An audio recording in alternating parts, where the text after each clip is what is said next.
Organic farming मोसंबी technology या चॅनलमध्ये आपलं स्वागत आहे.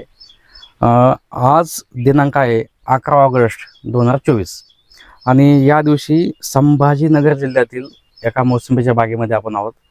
तर जे शेतकरी आहेत त्यांनी मागच्या वर्षी आपलं जे शेड्यूल आहे ते चालू केलं आहे.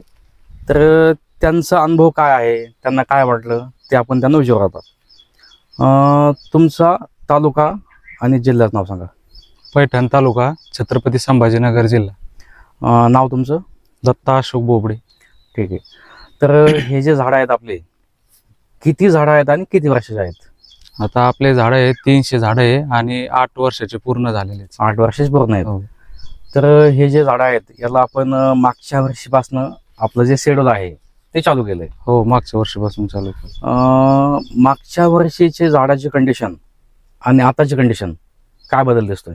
नाही, बदल झालाय भरपूर. मागच्या वर्षी जवळपास 50% पेक्षा जास्त झाडं पिवळे झाले होते आणि त्याच्यामध्ये आता जवळपास 70-80% झाडं एकदम असे चांगल्या क्वालिटीचे झाले. ग्रेनरी चांगली आली. हो, एकदम ग्रेनरी चांगली आली. हिरवेपणा झाला सगळ्या झाडाचा, पिवळेपणा एकदम कमी झाला.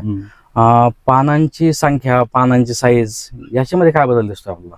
पानांची संख्या पण आणि पानाची साईज पण एकदम असे बारीकले पानं होते, आता साईज पण जाड झाली, मोठाले पानं झाले आणि पान संख्या पण जास्त झाली, एकदम दाट पानं झाले जास्त. तर या ठिकाणी ही जी बाग आहे आपली, मागच्या वर्षी आपला किती माल गेला? मागच्या वर्षी एक 11-12 टन गेला होता आणि 300 झाडा. 11-12 टन मागच्या वर्षी गेला. हो. चालू वर्षी काय अपेक्षा तुम्हाला? चालू वर्षी आता आपलं हे शेड्यूल चालू केलं त्याच्यामुळे चांगला रिझल्ट भेटला. आता जवळपास 18 ते 20 टन जाईन अशी अपेक्षा आहे. म्हणजे वाटतंय तेवढा माल पाहून. पहिल्याच वर्षी 1.5 पट उत्पन्नाची वाढ तुम्हाला अपेक्षित आहे. हो. म्हणजे जर 1.5 पट उत्पन्न पहिल्या वर्षी वाढतंय तर मोठी गोष्ट आहे. सध्या मोसंबी बागायतदार हवालदिल झाले आहेत. हो. त्यांची भयंकर अशी गळ चालू आहे आणि बहुतेक लोक काय असतं माहिती का, की गळ चालू झाली म्हणून नंतर जागे होत आहेत की आता आमची गळ खूप मोठ्या प्रमाणात आहे. काही ठिकाणी 50-60% गळ मोसंबीची झाली. हो, फळांची साईज नाही आहे आणि साईज नसताना व्यापारी सध्या 15 ते 16 रुपयांनी मोसंबी मागतायत. बरोबर.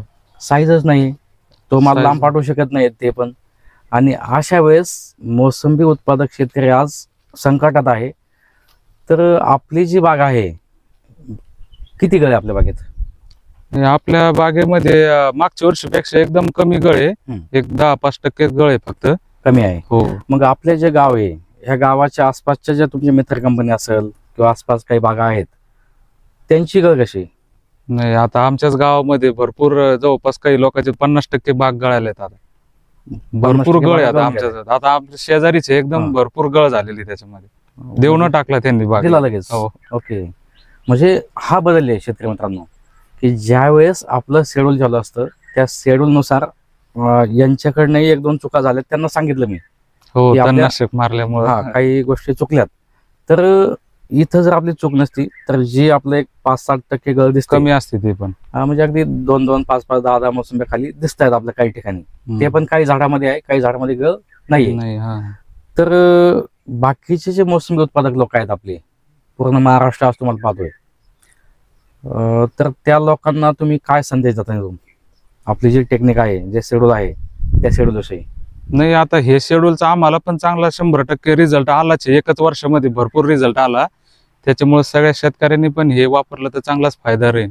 त्यांना निश्चितपणे फायदा होईल. निश्चितपणे फायदा राहील. आणि आपण इथून मागं केमिकल खतं असतील, केमिकल औषध असतील, तर याचा वापर आपण चालूच केलाय. हो, केलंच. आणि तो वापर करत असताना आपल्या बागा बदलल्याच नाहीत. नाही बदल. पिवळ्या आहेत, गळ चालू आहे. ते दुकानदार आपल्या शेतावरती पण येत नाहीत. नाही येत ना, त्यांना नुसतं सांगितलं का ते औषध देते. हा, फक्त हे औषध घ्या, फवारणी घ्या. हो. बाग गळली की पुन्हा आता तुम्ही हे बदलून पहा. म्हणजे हे चालू असतं. खर्च वाढत जातोय, उत्पन्न घटत चाललं आणि शेतकरी या ठिकाणी खत औषधांच्या आर्थिक संकटात आहे. पैसा कमी आहे आणि उत्पन्नही कमी आहे. हो. म्हणजे सगळ्या ठिकाणी शेतकऱ्यांची लुबाडणूक ही चालू आहे. जर व्यापाऱ्यांनी कमी भाव दिला तरी पैसे कमी मिळतात. मोसंबी बाग आपली गळाली तिथेही पैसे कमी बनतात. आपला खर्च वाढला तर तेही पैसे आपले नाही लोकांना. म्हणजे या ठिकाणी आपल्याला कुठंतरी शास्त्रशुद्ध पद्धतीने टेक्निकली शेती केली पाहिजे. तरच आपली बाग या ठिकाणी वाचू शकते. पूर्ण जालन्यामध्ये असेल, आपलं संभाजीनगर असेल किंवा जळगाव, खानदेश आणि विदर्भ, हो तर बहुतेक भागामध्ये मागच्या 15 ते 20 दिवसामध्ये सूर्यप्रकाश नव्हता जवळपास. हे 2 दिवसामध्ये थोडंसं वातावरण बदललंय आणि बहुतेक ठिकाणी जी गळ झाली त्या गळेविषयी तुम्हाला सांगतो मी, की जी गळ होते, गळ होण्याचं मुख्य कारण हा सूर्यप्रकाशाचा अभाव हे आहे. आता मग तुम्ही सांगताल की याच्यावरती पर्याय नाही काही, आपण काय केलं पाहिजे आता? तर या ठिकाणी तुम्ही मे आणि एप्रिल ह्या 2 महिन्यामध्ये झाडाला स्टोरेज दिलं पाहिजे. कारण आपण काय केलं असतं की जानेवारी महिन्यात खत टाकलं असतं. त्या जानेवारी महिन्यातलं खत ते फुल काढणं, फळांची साईज बनवणं, त्यासाठी त्याचा वापर ते झालेला असतो. आणि आपण असं समजायचं की आता जून जुलैमध्ये सूर्यप्रकाश असणार नाही, आणि जर सूर्यप्रकाश नसेल तर आपल्या झाडामध्ये स्टोरेज पाहिजे. आता स्टोरेज काय पाहिजे की मधल्या काळामध्ये जवळपास 20 ते 25 दिवसाचा कालावधी होता. सतत झिमझिम पाऊस चालू होता, अगदी कमी प्रमाणात पाऊस होता, आणि त्या पावसामध्ये फोटोसिंथेसिस ही जी प्रोसेस आहे, आता ही काय असते, ज्यावेळेस आपलं जे पान आहे ह्या पानावरती सूर्यप्रकाश पडेल, सूर्यप्रकाश पडल्यानंतर या ठिकाणी फोटोसिंथेसिस मधून पानाचं अन्न बनतं, झाडाचं अन्न या ठिकाणी पानामध्ये बनतं. थोडक्यात अन्न बनवण्याचा कारखाना हा पान आहे. जर सूर्यप्रकाश नसेल तर अन्न बनवू शकत नाही. मग अशा वेळेस मातीमध्ये जे काही अन्न घटक आहेत तिथेही वापसा नाही, वापसा नाही, मुळीचं काम बंद आहे, पानाचंही अन्न बनवण्याचं काम बंद पडलंय. मग झाड काय करतं की त्याच्यामध्ये जे स्टोरेज आहे ते स्टोरेजचा उपयोग त्या फळांसाठी देतं. मधल्या काळामध्ये ज्यावेळेस अन्नाचा तुटवडा असतो, अन्न कमी असतं, त्यावेळेस ते फळ पोसण्याचं काम झाडामधलं जे स्टोरेज आहे ते करत असतं. आता 15-20 दिवसामध्ये झाडामध्ये किती स्टोरेज आहे त्याच्यावर ते गोष्टी अवलंबून आहेत. स्टोरेज संपलं गेलं आणि मग झाडाचा जागण्यासाठीचा संघर्ष चालू होतो. त्याला स्वतःला जिवंत राहायचं आहे, कारण ते स्वतःला जर जिवंत ठेवायचं असेल तर काही फळं त्याला खाली पाडावं लागतील, म्हणजेच गळ होते, म्हणजे गळ होणार. आता ज्या झाडामध्ये ताकद आहे, भयंकर असा साठा आहे अन्नाचा, तर तिथं गळ आपली कमी असणार आहे. जिथं पानामध्येच पिवळेपणा आहे, पानांची संख्या कमी आहे, तर तिथली गळ आपली जास्त होणार आहे. मग अशा वेळेस आपण काय केलं पाहिजे माहिती आहे का, की मुळीचं जे अपटेकिंग बंद पडलंय, वापसा नाही, तर अपटेकिंग वाढण्यासाठी मुळीचं कार्य होणं आवश्यक आहे. सूर्यप्रकाश तर आपण आणू शकत नाही, पण सूर्यप्रकाश जेव्हा येईल तोपर्यंत आपलं अन्न त्या झाडांना भेटलं पाहिजे, त्या ठिकाणी त्याचं काम चाललं पाहिजे. आणि ज्या वेळेस अन्नाचा पुरवठा कमी पडतो त्याच वेळेस जेव्हा झाड अशक्त बनतं तेव्हाच बुरशी आपल्या झाडावरती अटॅक करते. जर झाडामध्ये ताकद असेल, भयंकर स्टोरेज असेल, तर ती बुरशी सुद्धा त्या झाडावरती अटॅक करत नाही. मग आपण काय म्हणतो, अरे काही झाडांचे फळ पडले, काही झाडांचे पडलेच नाही. त्याचं कारण असं आहे की त्या झाडाचं स्टोरेज तेवढं आहे. तुमचं रोप एकच आहे, फक्त स्टोरेज प्रत्येकाचं वेगळं आहे. जसं प्रत्येक माणसाची प्रतिकार क्षमता वेगळी आहे.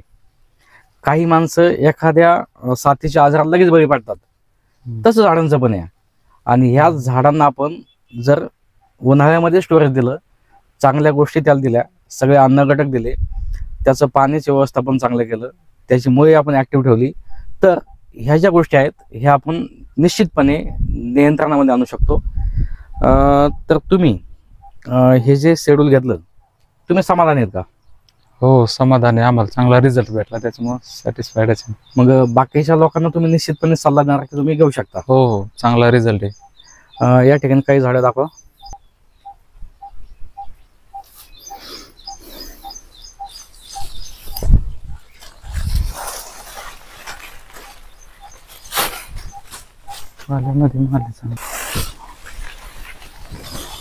खूप सुंदर माल या ठिकाणी आहे. पहा, पानामध्ये माल आहे जास्त, आतमध्ये माल आहे. हो ते काय जबरदस्त. पूर्ण पानं जास्त असल्यामुळे ते दिसून येत नाही आतून.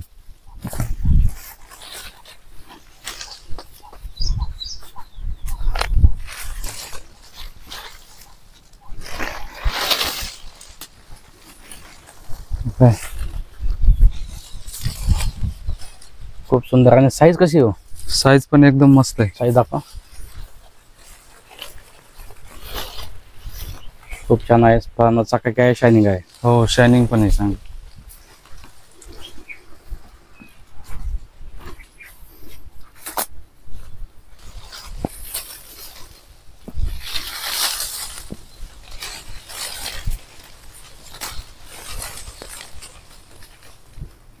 या ठिकाणी खाली पाय 1-2 फळ या ठिकाणी दिसतात आपल्याला.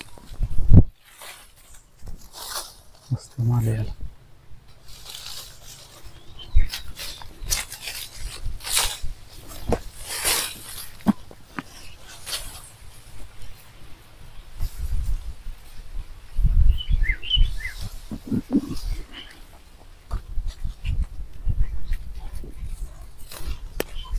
माल चांगला आहे. आता आमच्या शेजारीच म्हणत होते तुमच्या मालाला लय शायनिंग आहे म्हणे.